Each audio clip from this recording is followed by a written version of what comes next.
Heart Warriors. I have a crush on you today, and so too does the person I'm interviewing. We have a crush on you. Oh, I'm so excited for you today. This Heart to Happiness project.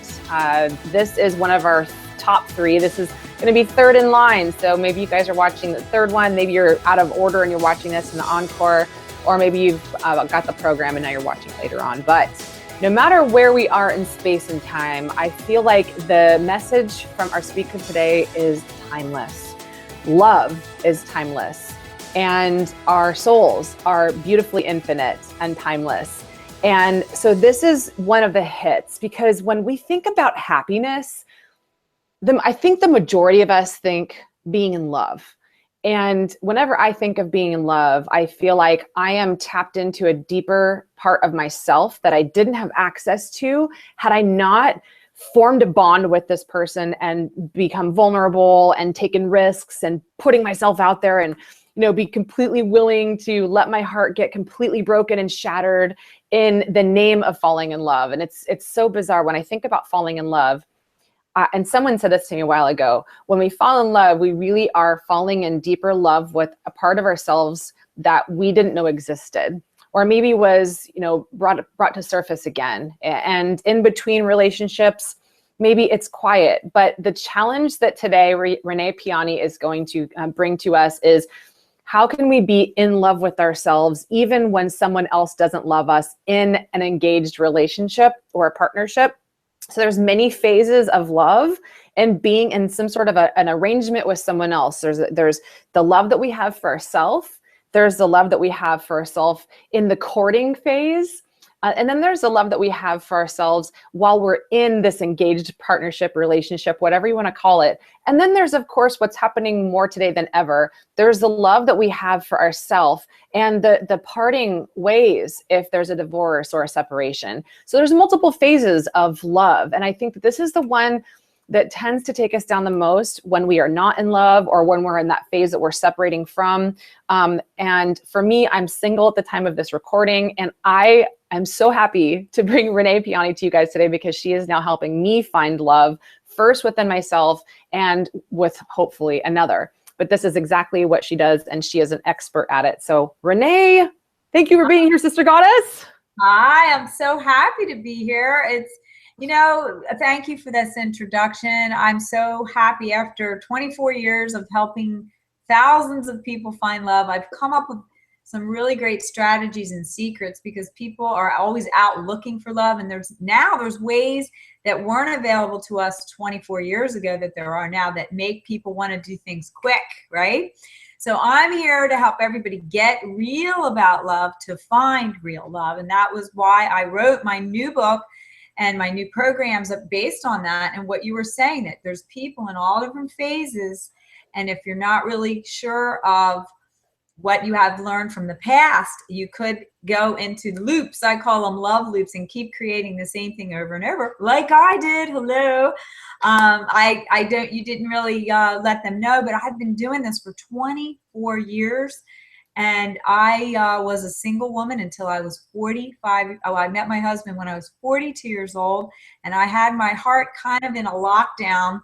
Although I was helping thousands of people, there was a part of me that believed that maybe I couldn't find somebody that could deal with me, because I was such a powerhouse in the singles world. I was afraid that maybe I would get bypassed because I was on a mission. I was on the strong mission to help people find love. And my parents would be like, what's wrong with you? You're helping everyone but yourself. So I am here to reveal all of the things I've learned over 24 years.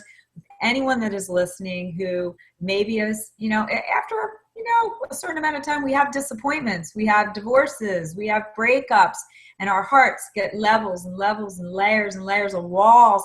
And I'm here to break down the walls to help you get real, so that you can find extraordinary love. And I have been in an extraordinary relationship with the perfect person for me, because I had to take a look at myself. So this is about taking a look at the man and woman in the mirror, getting real with yourself to open your heart to find extraordinary love. So that's why I'm here, and we're going to go on an adventure with everybody out there.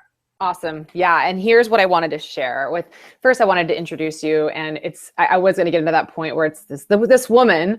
It gives me hope because I'm 37. I've never had a ring on this finger. And it's not about me. I know that there's a lot of women like this. And in fact, one of the most popular summits series that I see emerging now, and I don't know if you've noticed this before, Renee, but it's about how busy, successful women are having a hard time finding the right frog to kiss without getting some sort of venereal disease that doesn't end up hopping away to, maybe find another male frog, or, there's all kinds of challenges with frogs these days. But I'll share I want to just give you guys a quick blurb about what Renee is about, just a small paragraph of a bio, and then I'll open it up into what I was doing before I got on this call with you that you inspired me to do, Renee. So, guys, Renee Piane is an international relationship reinvention expert and a dating consultant who helps busy, successful people, not just women, heal their hearts so they can find true love. She's worked internationally helping single men and women discover real life solutions to finding happiness. She's known as a love designer because she assists people with clarifying their vision and developing an action plan, like an actual plan to create the lifestyle aligned with their goals. Renee helps people become the person that will attract their ultimate match. So what you guys have heard, maybe thus far, there's been several of these interviews are all centered around the same thing. We're all here to find out what our true purpose is and to become in touch with this truth of who we are. And the more in alignment with that we are, the more in love with ourselves that we are, and the more that we attract the things that are destined for us in perfect alignment with our soul, they'll come into our life. The more that we are, like you said, getting real about yourself, getting real about love. I found it very, I don't know, I found it kind of strange to like actually sit down and map out, when you first gave me this book and I was over at your house on Easter, and you gave me this and I couldn't put it down. I was up till 2 a.m, all that kinds of notes and bunny ears and stuff. And I'm like, I sat back and I had this moment and I went, oh my God, there's a part of me that feels really shameful, embarrassed, desperate. The word is desperate for feeling like I'm actually making a plan to try to meet someone. And because I've heard so many people say, oh, don't try so hard. They're just going to show up. You just live your life a certain way and then the right man will come along. And then I'm thinking, yeah, but I'm a busy, successful entrepreneur female, and everything that I want, I have done to accomplish. That's like my success has been in my control. So I found it disconnecting to think, wait a second. If I'm doing this in my life, why do I feel so embarrassed and desperate doing it for in pursuit of my love life? Do you meet a lot of women, or anybody for that matter, who feels that too? Well, I think this is a great point, because most of the people that I work with are pretty heavy duty people. I've worked with movie stars, all sorts of busy people, and women always say, and men, I want to meet somebody that's as successful as me, that's as driven as me. I want somebody to equal to me, but they actually don't even, when you really think about how busy we all are. I was the pioneer of the first in America. And I was running myself into the ground, and I kept using what I call in my book, the one-eye syndrome. Like, I think we're all so driven. The busy, super successful people are thinking that love is just going to show up because we're so magical. All of us, we're so powerful. We're doing our dream. We look the part. We have everything together. And the shame part that you're talking about is I'm a pretty great person. Is there something wrong with me? There's nothing wrong with you at all, except you're not making love a priority. I used to think that I was, but I actually, when I really looked back through my 25 years of journals, it's all written in there. It was like, wow, I met somebody on my way to a meeting on an elevator, and the next thing you know, I'm like, I don't think he's really aligned with who I am, but who cares? Let's have some fun. And then 3 years would go by, and I'd be spending time with somebody because it fit into my little teeny wall of a schedule that I had available for love. Love is one of the most important things in life, in balance. And I was out of balance, frankly. But the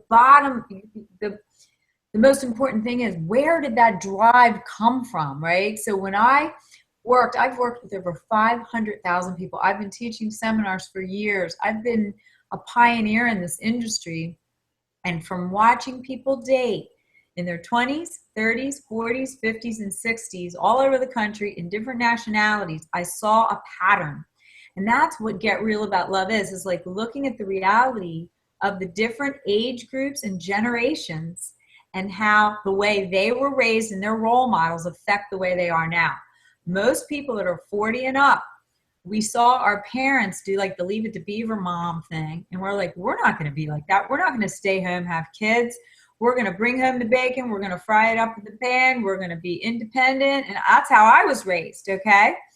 So when I looked back through the years of my life, I saw powerful women that were divorced with children, that had no careers and no lifestyle going on. This is back in the 60s. I saw divorce and infidelity. I saw cheating. I saw lying. And my poor aunts at that time, when I was just a child, would say to me, get your own money, become independent. So when you look at the whole picture from the outside looking in, the way that I got to, it was fascinating. I got to watch people date, and I could hear in their conversations that they were so driven to take care of themselves that love wasn't a priority. So many of you, if you're a busy Wonder Woman or a Superman, you're trying to achieve a level of success, and you think, well, once I get there, then love will show up, like in the movies, right? The movies, a man is on a train and he sees a sliding door close and sees a beautiful girl on the other side, and they fall in love. But you don't really know. The only reason he was on the train because he was on his way to a meeting, right? But when you start to take love and put it at like a business, right? When you think about your business, you've made a plan for it. You went to school, you plan to be a lawyer, you plan to be a nutritionist, you plan to be a public speaker, and you did a step-by-step plan to achieve your goal. What about love? What about love? It's the most important decision you're ever going to make in your life. And let me say this on top of this thought.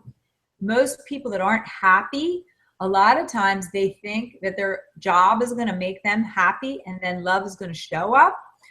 So they have a relationship, and when it doesn't work out, it affects their work, right? It affects the way they're driven to work. They're like, God, I just broke up with John and I can't get up in the morning. I have people call me from all over the world. I'm depressed. I'm ready to let go. I was with a woman for 40 years and she walked out. What was she saying? He had no time for love. Or the man will say, my wife was so busy with her career. We never had kids. She wasn't available. She wasn't feminine. And my secretary and I got on. She was always taking care of me and cooking and being nurturing. I wanted real love. And sexual, I'm sure. You know, so our work affects our love life. Our love life affects our work. So they have to kind of off the together. I am guilty as charged, okay? I didn't get married till I was 45 years old. Hello. I was 45. My family used to think I was nuts, okay? They were like, why are you driven? Why are you so driven to put people together? My pain that I saw from childhood and my lineage led me to my passion. And now that I'm happily married, I represent you, all the Wonder Women out there that are looking for the prince, right? My husband is extraordinary. He's a busy businessman. I'm a busy businesswoman. But I've learned the art of looking at myself, and I am giving away my whole story, my painful story. It was painful for me to look at myself. And people come to me and they go, I want you to fix me and I want you to do it now. These are, wealthy people. They call and they're like, I hear you're the best. I want you to fix me. And I go, really? Okay, I'll be happy to help you open your heart to love. But are you willing to slow down just for a little while? Just so you can look at your responsibility, that you are in the driver's seat, not a man, not a woman. They aren't responsible for your happiness. You're responsible for creating the space for it. Yeah. Most busy, successful people think that once I, A, B, C, D, or E, lose weight, get my company off the ground, write my book, build my website, get my apartment painted, lose 25 pounds because I feel fat, whatever it might be, then they're going to fall in love. That's not true. It could happen like that. It could happen in a minute with an awareness and an intention. And most of us think that that's just going to happen. Yeah. Since I was a kid, I always remember, I mean, literally, I don't remember being any other way than love is always first. Like I could have the busiest, craziest schedule with work and launching things like I did last year. And I was still in a relationship. And then later on, when we broke up, he had said something like, in hindsight, you really shouldn't have been in a relationship when you're going through all of that. And I thought, well, that's just, that's exactly the type of thing that broke us up, because that's what he ended up going out to do. And that's what I see a lot of people doing, either breaking up or not even engaging in a relationship, because it's the one size syndrome. And I almost had tears in my eyes when you said that, because the last 5 people I've been somewhat engaged with, like started to date, or maybe like exes kind of coming back, whatever. I constantly see it ever since I read your book and made love a bigger priority, and actually started putting a plan together for it, and going shopping and changing my image a little bit, making myself more feminine. I mean, this was inspired by you, to go out and find the more sacred, feminine, soft side of myself, instead of this fighting, to protect myself from getting hurt from these people who don't prioritize love. And it's like, there is a soft side, and I want us to, I'm just going to bookmark this. I want us to look at that painting a little bit that you showed me before, so people can see what the real dynamic of men and women are that we're missing. But anyway, I've never understood why people do the once I then that, because love makes us successful, not the other way around. And there's the number one thing that we wanted to cover today is, like you said, take time to slow down from our crazy life and evaluate your love loop patterns. Now, I know that and we can talk both to men and females, but I know you work with a lot of, because women, let's be honest, women care more about this than a guy would. Like I would venture to say like an 80-20 maybe, like more women want to get real about love, and guys are just kind of like once, then whatever. But it's a new dynamic. And so the love loop that you talk about in your book, that you see a lot of women today having, that I know I have too, is picking men that are emotionally unavailable. And the call that I had before this one, JP Series, who I also interviewed for the summit, he's my coach. And I pulled back a ton of layers to identify this one incident when I was like 5 years old, where I am still experiencing shame. And that shame turns into blame. And we turn into victims, and I'll never, and I'm not good enough. And so therefore there's that love loop. So let's go deep into that, what you see with women, and you could even share your vulnerable story. Mine is not having a good relationship with my sexuality, because I was condemned at a young age to explore orgasms and things. And, I know that there you can bring in religion and all kinds of crazy stuff, but that has kept me here and scared. So everybody has their own wounds. I want to say this, what you just said, that men, it's very interesting, because I started out coaching men. I was a coach for men for 17 years. I worked at the Learning Annex in Los Angeles, in New York. I taught men for many, many years. And ladies, you would be shocked at how open men really are. But because they're super private about their pain, they don't want anybody to know that they're looking up this stuff. Now with the internet and this type of work, men can go and explore stuff without any of their buddies knowing that they have this little boy inside of them, right? So I want to talk about love loops, because love loops start young, and love loops come from imprints. And behind me, I'm going to move. I want to show you this painting. This was given to me, and this is going to be a cover of one of my new books, which will be coming out, about healing your love lineage. Now, if you can look at this, this is the tree of life, which many of you have seen in art. And in it, there's the trunk, and then there's mandalas under, there's swirls under the tree, which is the root. And then right at the big trunk of the tree is a key that opens this heart. And as you go up through the tree, all the branches, there's these dark hearts and happy hearts, right? Which relates to happiness. So as we grow up, we see things and we hear things and we experience emotion through our grandparents, parents, teachers, and role models as we grow up.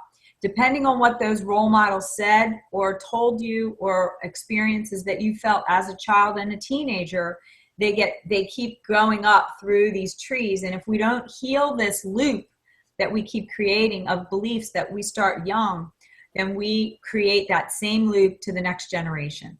So right now in the world, if you think about it, I work with half men and half women. Oh, half. Yeah, it's about half and half. And right now, I've been working with a company, and ladies, you're going to love this, and maybe hate it at the same time. There's companies that send men out of the country to find women in other countries because they believe that the American women are too strong, too dynamic, and they don't want to have a real relationship. They don't want a home life. They don't want kids. Most of the women these guys meet are like so busy they can't even get a date, because the women are waiting for these men to be princes and come along and flirt with us and come and say, hey, I want to date you. These guys have never had training, okay? There isn't anyone that I knew other than the pickup artists. There's a lot of guys that are pickup artists. There's a few great teachers now in the world that are teaching men how to be gentlemen, how to be a commanding masculine frequency, how to understand powerful women. But I was one of the first, okay? And so I've been speaking to men for probably now. I call the president of the company, and they have these calls about getting men ready for love, right? So I said, put me on the call with these guys. And I can tell you one thing right now, all of the ladies out there that are disappointed about men, these guys don't know what you think that you wish they knew. They are learning and growing based on our influence, okay? We are the power that influences men around the world. The women have become strong because of the whole sexual revolution back in the 60s and 70s, when women were sick and tired of being just at home and having kids and not doing anything. It got out of balance during that time, and the men that were being raised at that time got confused, okay? So now we are dealing with men that are 40, 50, and 60 that have had no official training on how to deal with us, the strong, powerful women that we are. I was one of them. I grew up in a family of dynamic, powerful women.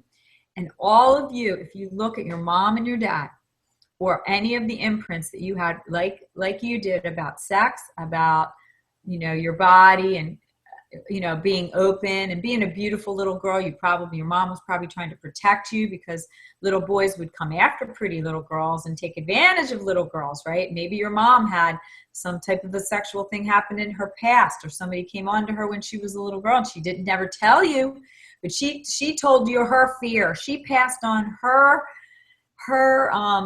limiting beliefs to you. So when you really look at your family tree and the things that were shared from your love lineage, passed from generation to generation, mine was one of the worst. Do not trust men. Never give your whole heart to anyone. You get your own money. You become independent. And if you have kids, good luck, because you're going to get left alone and you're going to be abandoned with kids. Now, that is not a good thing to show a 6-year-old. Okay? I was an intuitive young little girl like many of you, and some of these stories that I might tell you will spark something inside of your heart. Many of us saw our mothers cry, our fathers abuse our mothers, or vice versa. We saw drug addiction. We saw people yelling at each other, our grandmothers telling us we were fat or ugly. I have hundreds and hundreds of stories of people's lineage, okay? And when you look at the messages of the role models that gave you messages about love, I would say probably 60% are messed up. So if you have 40% of people that got shown great role models, God bless you, right? We've had I meet people all the time. I said, who taught you about love? And they're like, love? Are you kidding? My father left when I was little. My mom had to work 4 jobs. I saw her struggle. So I became a strong woman. I had to work and work and work and work, and I've never let anybody take care of me. And I'm like, wow. And that's what I became. I was a cute little girl. I grew up in a beautiful family. Interestingly enough, I had 5 brothers and sisters, and none of them saw or heard what I saw or heard. And they all got married and had kids, and I did not. Whoa, were you the youngest or the oldest, or somewhere in between? I was in the middle. How did that happen? My bedroom was above the kitchen. And I'm 100% East Coast Guido Italian, okay? I grew up in a very loud Italian house. My mom had 5 brothers and sisters, and they all used to come to our house whenever there was problems. So as a child, I used to hear, because my room was above the kitchen, and I would sneak down and listen to all the drama. It was always crying, sadness, men are liars, men are bastards. My sister was either out, didn't hear it. My brothers were out doing sports or not, or in their bedrooms. They didn't hear or see anything that I saw. So I got completely different messages in the same family.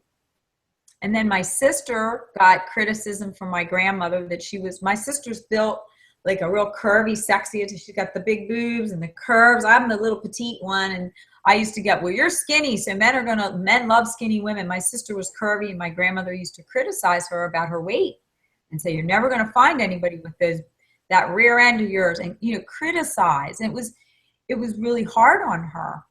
So all of us got different imprints. And when I went back in my book, I tell you to go back to your family, like with some of the stuff that goes on in your mind about love, and you'll find out what they saw and what they learned. It's fascinating. It's been a fascinating thing, but it affects every decision you're making in your business, with love, with friends. All of these beliefs that you got injected about love affect every area of your life. If that makes sense. You understand?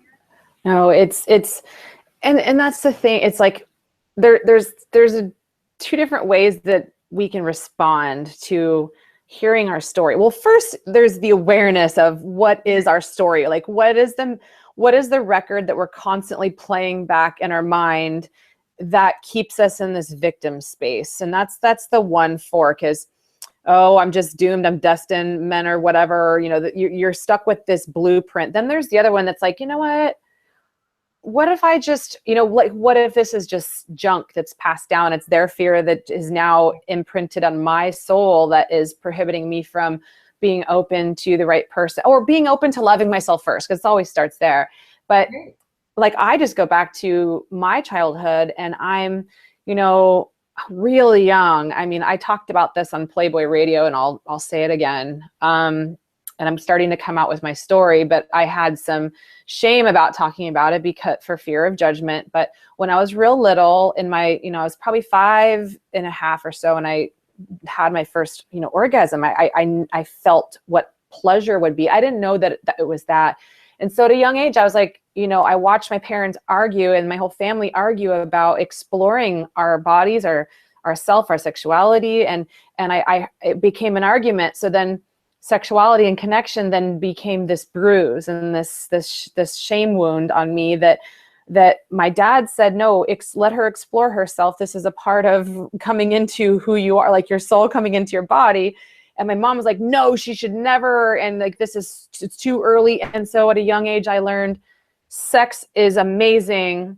It feels good with the right person, and you'll meet someone and have kids with them that way. The birds and the bees at a young age. Then the other one said, no, you should not be doing that. And then so the rebel in me was born and went, well, my dad said it feels good and it's natural. My mom said I shouldn't, so I'm just going to do what feels good. And then I've had this problem. This has been mine. Everybody has their own thing, but you hear arguments. Yeah. So. But it comes from, listen to what you just said. You saw you had one part, you just explained what I was going to go into next. You had one part of you that knew it was not good, it could hurt you, and the other part that said, wow, this feels great. Which one overrode? The happy one, right? The happiness factor. So each of us has a little boy and a little girl inside of us that makes us do stuff, that keeps us in a loop of doing the same thing over and over. But if that voice that makes you go for something, that if you do it too quickly, right? And busy people like to make quick decisions. And I remember myself, little Renee used to make me date who I was dating, because that made me happy in the moment. Somebody telling me I was pretty, somebody saying all the right things that resonated with my values. You're such a nice, good Italian girl. You love to cook. And I used to attract Jewish men because I kind of look Jewish, so it doesn't matter that you're not Jewish. You're Italian, right? And I'd be like, are you sure? Let me meet your mom first. But they would be saying all the right things because they had similar upbringings to me. Family, food, celebrations, those are a big part of my values. So I would align with them. But in the back end, they were thinking, wow, this is fun. She's sexy and fun. But in the real, but I got to marry a Jewish girl, right? So everybody's got their parts. One part that does one thing, the other part that does another. And if they're not going in one direction, you keep getting half of what you really want. And that was what happened to you and millions of people around the world. It was happening to one of my clients in Algeria. Think about our life. We get the freedom to choose who we want. But if we have a little boy telling us doing one thing and then our confident little boy telling us to do something else and we're going this way, you keep getting you keep getting the same girl half available, right? So people always say, well, there isn't a man that can handle me. They're all uncommittal. And I go, no, they're not uncommittal. It's a part of you that's uncommittal. Yes. Attracting a man that's uncommittal. Yes. Or a gay person. It's gay, it's straight, it does not. Gay women go, oh, the gay women that I meet, they're all uncommittal. I go, well, honey, it's part of you that's unhealed that keeps attracting the unhealed part of her. And then guess what? You guys get together and go, woohoo, let's heal this thing, right? That's what love really is. You know, I married myself. I married a driven, busy, successful businessman who was driven to become the best that he can be. And he's amazing. And you've met him. And I realized, oh my God, what do I need to feel loved? What does he need to feel loved? We had the same imprints, very similar imprints. His was more about being appreciated and being told that he was smart. And mine was more about not trusting people. So we ended up getting together and I knew what he needed. He knew what I needed. And we ended up growing into this amazing foundation of a relationship because I healed my little girl. Okay. Right there. Right All there. of you have a little girl, and every man in this world. I am on the phone with presidents of companies. I'm on with lawyers, doctors, people that are highly educated. They have not been educated about how to love powerful women, ladies. They have not. Their mothers didn't teach them. Most of their mothers were divorced, sad women bringing up boys with no role models as fathers. So find out about a man's love lineage and you can find the key to help him grow to be what you want. There are some of the most amazing men that I meet every day with the softest heart, super brilliant, with money and power and all the stuff that we think we want.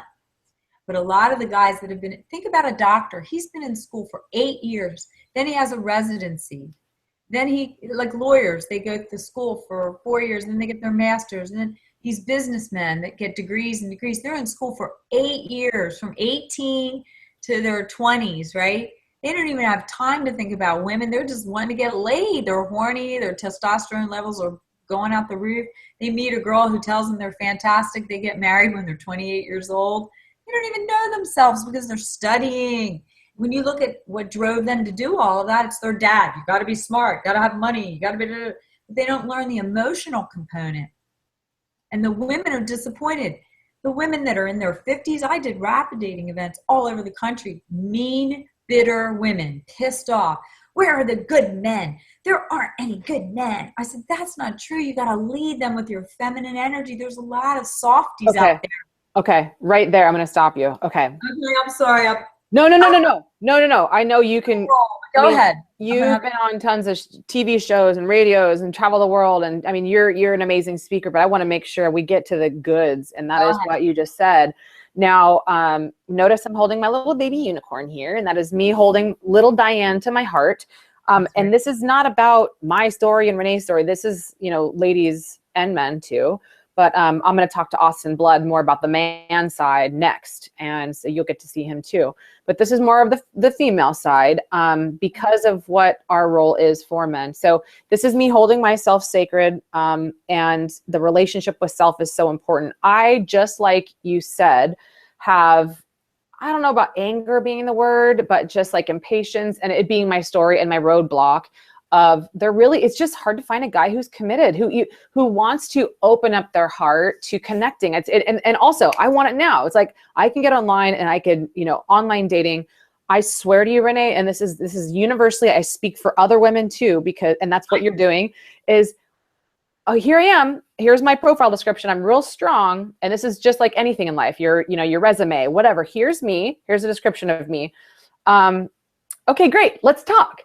okay, well, we've been talking for like a week. Are you going to ask me out? Or this is just going to keep going back and forth. Is anything going to happen here? Is there any action that's going to take place? Or is this going to, I don't want to waste my time going back. What if this is a waste of my time? So how, and I'm going, is this really just a population of men that just don't exist that know how to ask me out? Or is this just my love loop that I've created? How, because it is such a woman thing to do now, how do we soften and invite them with, and this is in a relationship or not, invite them in, however that looks, if you're married or if you're dating or if you're not, how do we soften and allow them in where they don't feel so intimidated so that we're connecting, but also not giving away our power? Because I know that's what so many of us fear. Well, first of all, you said a lot like I do when my speeches or my advice. First of all, I think that the powerful women want it quick. That's number one. Number two, I love to review people's profiles. And when you sent me yours, it reminded me of my very first profile, which is sort of like putting it all out there. Like, this is who I am. You can't deal with it, then don't bother calling me, kind of a thing. It didn't, I think that I would tweak it just a little bit to have, it's like you weaving in your power and your femininity at the same time and using words. So when I had one client, so funny. She called me, she goes, I'm like a man. I want a man, but I always have lovers. They're everywhere. I travel. They're like In-N-Out burgers. I find them and then I discard them when I'm done eating them. And so she said, I'm an impossible case.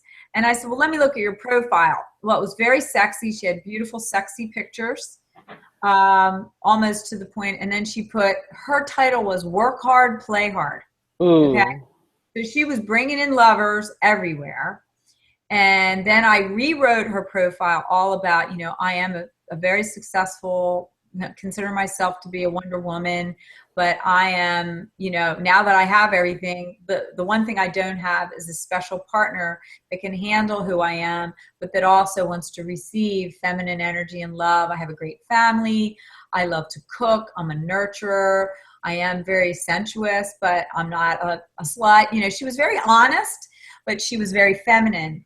She ended up having she got like booty call buddies on the internet. I was reading every profile. I went through everything that she did. I took off all the sex kitten pictures and put beautiful feminine pictures like what you're wearing right now. She ended up literally the next day getting 187 men writing to her like, where have you been all my life? I want a powerful woman, but a feminine woman.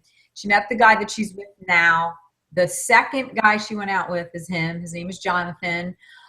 She writes to me every week going, I've never been loved like this. She had a very hard time accepting a man giving to her. She wasn't used to it.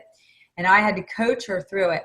What to do, how to switch from being the dynamic, busy boss, because she's a boss. Most of us that are busy, we're bosses. I work with producers.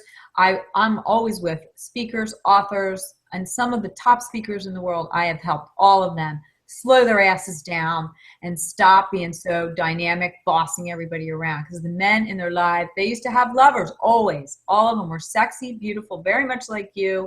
One of them is a world-renowned, 4 or 5 of them, world-renowned speakers who couldn't find a guy. And I was like, well, you're like a boss lady, So in my work, I teach rituals on self-care, self-love, how to integrate the little girl and you together going in one direction. If you're needy, sometimes the busiest, most successful women, once they get a guy that can tap into that part of them, that little girl part of them, they get blindsided by that rather than the reality of what he's really like. They hear words on a profile or over conversations like, oh, I get who you are. You're so beautiful. I could take care of you. And they start to tap into the nurturing part that you need from a man, the feminine sort of heart connection part. And they rush into it. They call and they're like, I met my soulmate. I go, well, have you met him yet? Well, he's flying in this weekend and he's staying here at my place. I'm like, really? You're going too fast. This isn't, she goes, I'm just going to close the deal this weekend. And I'm like, really? Close the deal? Like, you know, Was we've already alone? talked about what we want. We've already talked, and they rush into it like it's a deal. A man isn't a deal. This is your life you're opening up. So slow down, see the value of yourself, and slowly feed your love to men over time to see if they're really ready. Because believe me, they are attracted to you. They are attracted to your sensuality, your power. They love that you're a commanding woman. It turns them on. But then when they get there, what happens is you'll be that woman. But if you have sex too soon, then you bond with somebody that you don't know yet, and you get vulnerable, and then that little part starts to go wham, wham, wham, and the man doesn't see the girl he met online. Where did she go? Where's this dynamic woman? She turned into a little baby with her little unicorn going, what happened? How come you're not here? I thought you could handle me. So that's what happened to me. I met my husband. He was a gorgeous hunk. He had 3 girlfriends. He was going through a divorce. And all you ladies out there that say, I will never, ever go out with a man that's going through a divorce. Well, guess what? Half the men in the world are in the middle of a divorce. It's so true. It's so true. And women that are over 40 that are like, I'm having a baby now. I'm 45. I want a baby. And I want this, and I want this, and I want this. And he's got to be single with no kids and money and a beautiful home. And then he's going to want to like take me on and have a baby. And I'm 45. I'm like, really? You need to get friggin' real. Get real. You know, I love my life. I married a man with a child. I got to be a stepmom. I get to have everything I want. I get to have him full time and my stepson when, you know, he's grown now. You guys got to open and expand your mind about how you're showing up and how your little girl and your power woman need to align to see how you're showing up in different phases of love. If that makes sense. Does that answer your question? Oh, it totally does. I know that a big part of what I see in a lot of relationships is the self-sabotage and the domineering. Like we more than ever as women have to wear so many hats, so many roles. We have so many responsibilities, and it's I like you and I've talked about this before. It's like women today have to come home and still they're the boss of all these other duties. But then we forget to soften and take off the leader hat when we're in this space of safety and equalness with our partner. And that's what I wanted to ask about too, is like what practices can women put forth in their life to remind themselves to soften, like the rituals and things. I mean, we can talk about that throughout this too, but that was actually what I was going to give away as a gift. We'll talk about that last then. Last, but this is what my new message is. And you saw, I don't know, you saw me on Facebook in my Wonder Woman costume. I went and spoke to a whole bunch of women. I said, I'm a Wonder Woman. You're a Wonder Woman. How do we switch gears between being this powerful woman flying around doing our thing all day and then center down, whether it's as a single woman getting ready to go on a date, or how do you switch gears from working all day to switch to be able to even want to go out and meet people, or married women like me. My husband is a Superman. He flies all over the country and lands, and then I'm out running around doing all my things. As you know, I'm speaking here and there, and then I'm doing book signings and healing people all the time and seminars. And so sometimes we're out of sync, right? So if you're single and you can't switch, like your friends will say, let's go out tonight. I don't have time. I don't have time. I don't have time. And then a party will come up, right? And then you go, wow, there's a party Saturday night, right? And you always, I think people put an event as a place to meet men, like, or women, like, oh, I'm going to an event. That's going to be where I'm going to maybe meet Bob or somebody new. You could meet a man anywhere, anytime. And I'm having a flirting class coming up here in LA. If anybody lives in LA on the 21st, to flirt with life everywhere you go, because no matter where you are, if you're wearing your Wonder Woman hat all the time, your eyes aren't open, or you're not living life while you're being a Wonder Woman. So I say, try and have as much fun every single day, no matter where you are, and take little breaks during the day to break your pattern of work. I work a lot. I write blogs, I did videos and all this, but I take breaks and then go out to lunch. Sometimes when I was single, I used to get up and go to this one coffee shop, which was filled with men in the morning. I used to get up and go. And what's the address of this destination, please? Just kidding. I lived in Santa Monica, which is a community. A lot of us live in places where we are isolated in our apartments, working on our asses on our computers all day. You need to get up and get out, and get up in the morning. Like, you're a fitness person. People have a pattern. They go to the gym, and then they come home and they work, and then they go out maybe once a week, and then maybe to a party every couple weeks, or maybe a speaking thing. A lot of us are in women's groups.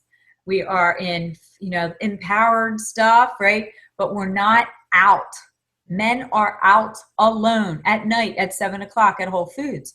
Men are everywhere. And that's what I teach in my flirting class, where to go to meet men. They are everywhere, but they're out to lunch during the day.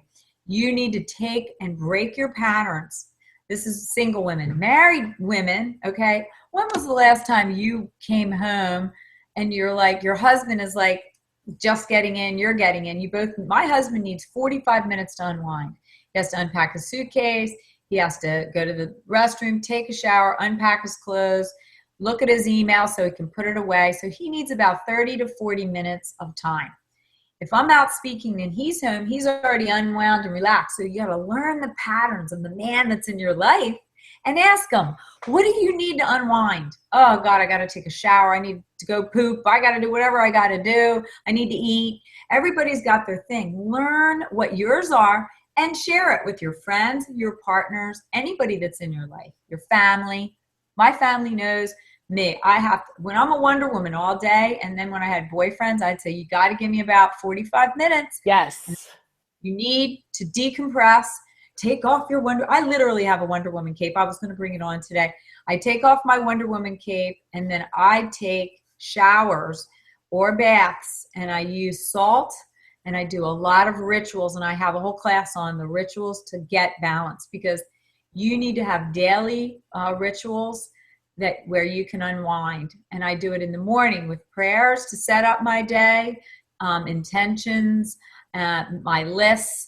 And then at the end of the day, if my husband is relaxed and I'm not, I go upstairs and I look at myself in the mirror and I say, honey, I got to switch from my Wonder Woman into my wife costume.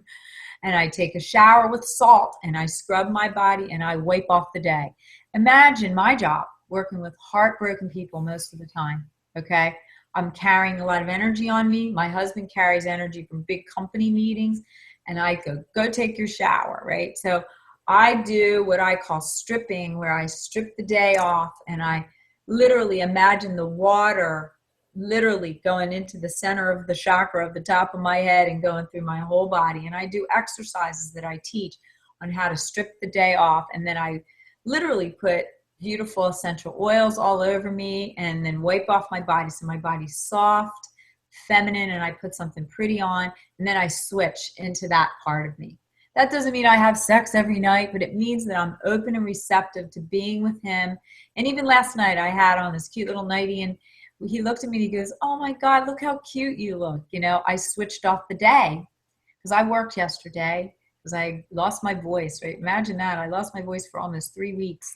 Couldn't even talk. So I had to use like body language signals. Speaking from the woman who tells everybody to slow down, right? And not overwork yourself. That's what interesting, because when you set intentions, and I'm a Wonder Woman, I'm passing the message around the world. Well, guess what? I'm being asked globally to speak about this. This is very important. But most people go, oh, I have rituals. I'm like what? Well, I say my prayer in the morning and then I run out. They don't bring food with them. I am a packer. I pack all my food. When I do TV or I'm out all day, even when I went down to Orange County for an event, I bring my own snacks, my own food, and I eat every 3 to 4 hours so that I'm full-blown energy all day long. Like you're a nutrition person. You have to keep your energy up, up, up. So if you're a Wonder Woman, you have to eat right and, talk to you about that. But that's what I do. I'm pretty well trained in that, and I'm a gluten-free person and a autoimmune. And she's going to be helping me with my autoimmune stuff because, ladies and gentlemen, I almost died 2 years ago, okay? I wasn't listening because I was rushing and I was busy. And while I wrote this book, it was actually 3 years ago, I had a tooth infection and it spread poison through my body. and turned into a tumor, which shut me down. I got shut down almost for 2 years. And it showed me, this is probably one of the most important things. Everywhere I looked, the pace of our life is so fast, and you only see it when you're not feeling good, right? When you're a Wonder Woman or a Superman, you do not see. Everybody is on these friggin' phones, okay? Everybody's like this. Nobody's reading, nobody's meditating. Very few people are really that balanced. I'm sorry. And then everybody's like, I really want a relationship. They're in meetings with me, paying me a lot of money, and they're like this. And their phone goes ding, ding, ding. And I'm like, you can't even not answer your phone. Like, shut your friggin' phone off. Go out into a grocery store and don't be texting when the cute guy's walking by you buying his salad at 7 o'clock. Hello. Men are out eating alone at 7 o'clock every night. I used to go out by myself to eat at restaurants, and men were everywhere. I went to happy hours by myself, and I have flirting techniques that will blow you friggin' away. But it's because I'm bold, and I went out and made my life the way that it is. When I came to LA, I knew no one, and I created events. There is places to go and things to do, but you are not balanced. You're not balanced. So it's eating right. It's your own rituals that you can create. I go to these $20 massage places and get my feet rubbed and my head rubbed a couple times a week sometimes when I'm really stressed. I have things that I do. I take care of myself, and it isn't about my husband taking care of me.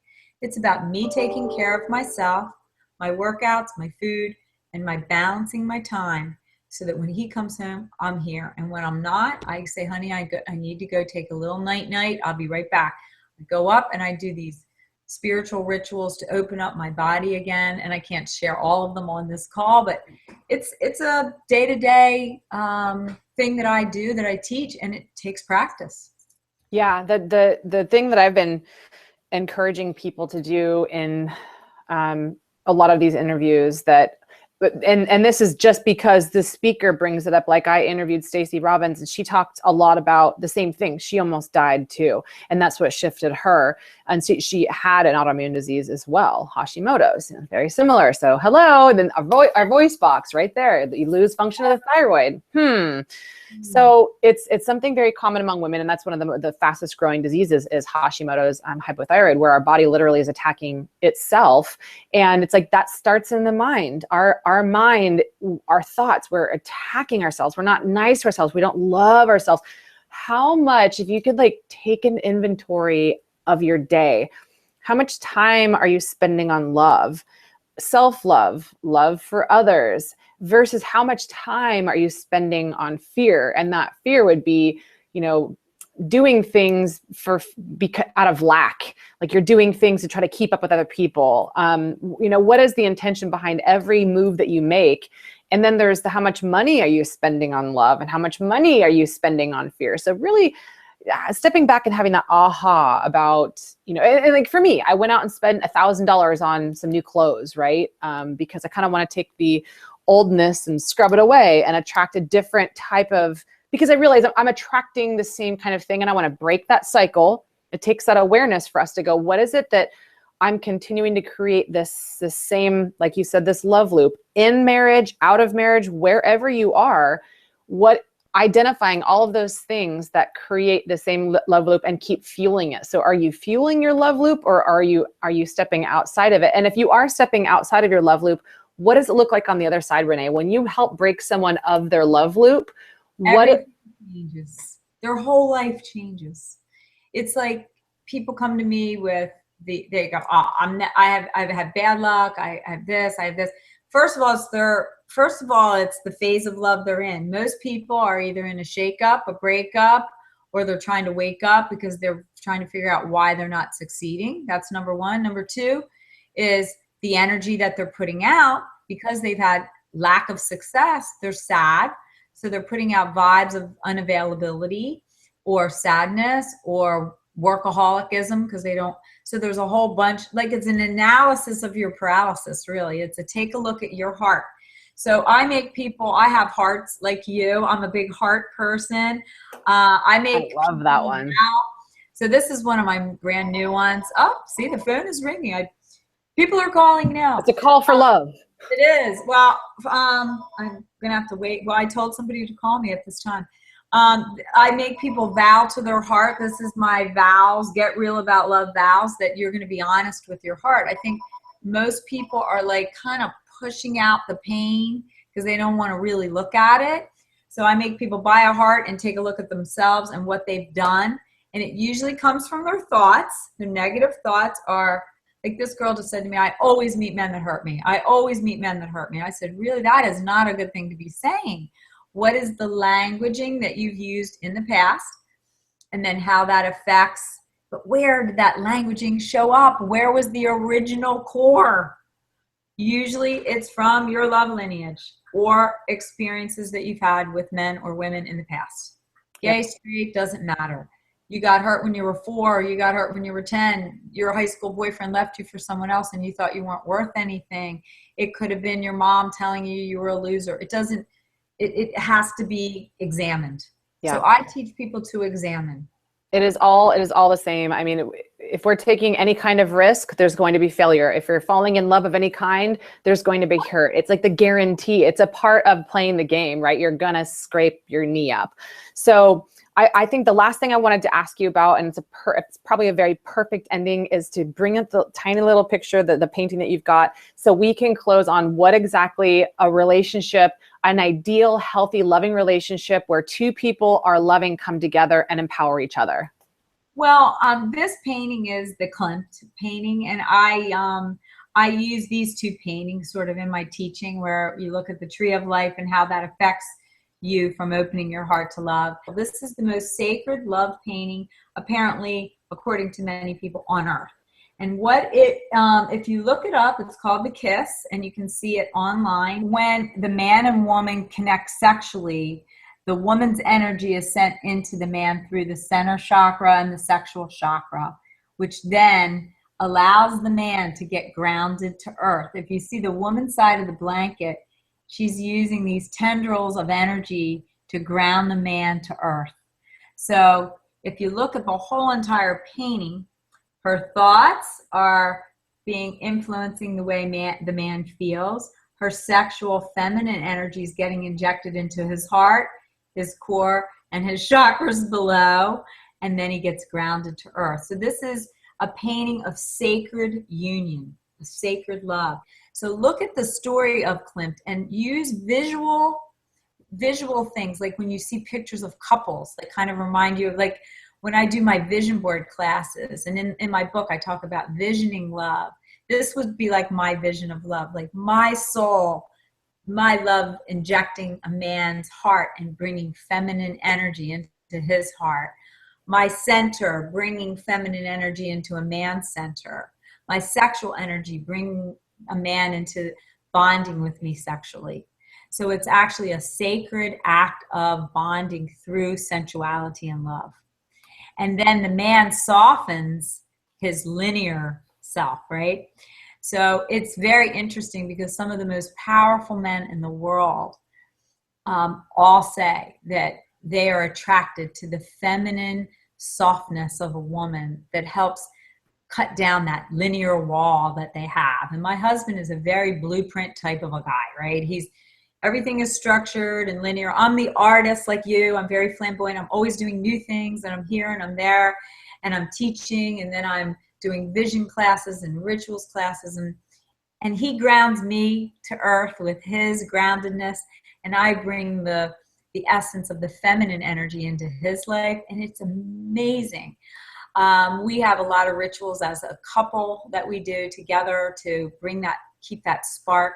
But all of it still comes down to me being happy with myself, me being grounded in my feminine energy so that I'm not scattered all over the place, and bringing it back to center by caring for my soul and heart. But for women out there or men out there that are heartbroken or disappointed in love, you need to take a look at yourself in the mirror and examine how you have been literally responsible for creating what you've created up until now. And that your love, by healing your heart, by being kind to yourself, the way you treat your heart is the way you'll be treated. But when you're going through the doubts and fears, you have half of you being nice to yourself and half of you not. or more. So it depends on your percentages. So I always say to people, what are your percentages of you loving yourself right now, or belief that love exists? And people say 70-30, 50-50, you know. And if you have 50% that believes and 50 that doesn't, you're never going to get the goal. So you need to get real about love, you know, and really commit to your heart and soul that this year is going to be the year that you're going to slow down. You're going to take a look at your patterns. You're going to start a new vision, asking different questions, changing your languaging, and then changing your clothes. You know, book 2, my new book will be coming out on Amazon soon. Get ready for love. So it's get real first, open your heart, and get yourself ready. Because I tell you, once you heal this part of you, love will start to come at you. You won't be used to it. And that's what's going to happen to you. Changing your clothing, you know, setting up your space, changing your languaging online, changing your pictures. I have girls, you know, they got their titties all over the place on the internet. I'm like, you're going to keep getting bad boys, honey. I dated bad boys for years. They are not worth it. They waste your time. And that's been their training. Their training has been observing a whole bunch of other women doing that. And that's the competition, right? Oh my God, it's crazy. And it's California. We live in California. It's a different world here. I'm from the East Coast. You know, I met an East Coast guy, but there's so much more to share. I mean, this is just a tip of the iceberg. Just the tip. But I really am so excited, you know, to be here. Thank you so much. And there's I mean, this is the getting real about love inside is where it begins, guys. And that's a hard thing to face, but it is. And that's, you know, to summarize the 3 powerful takeaways again is to take time to slow down, evaluate your love loop. That's number 1. Treat yourself more sacredly. Maybe, you know, get Renee's book, have some idea of what her sacred routines are for yourself, and then bringing someone else into it if you're married. Making sure that we're not using the words, I'm so busy, I don't have time, because you're telling yourself that you don't have enough time for yourself, let alone a relationship. Be careful with your words. And then also that we have those parts of ourselves that we self-sabotage. So make peace with them. That's where the magic happens. And just wake up, you know. If you keep attracting the same people into your life and the same situations into your life, realize that it starts within and not without. So Renee, thank you so much for being here today, sister. I will see you in a couple of weekends and, of course, for the rest of our lives, I know. So have a great day. God bless everybody. Love is in the air. Bye, Heart Warriors.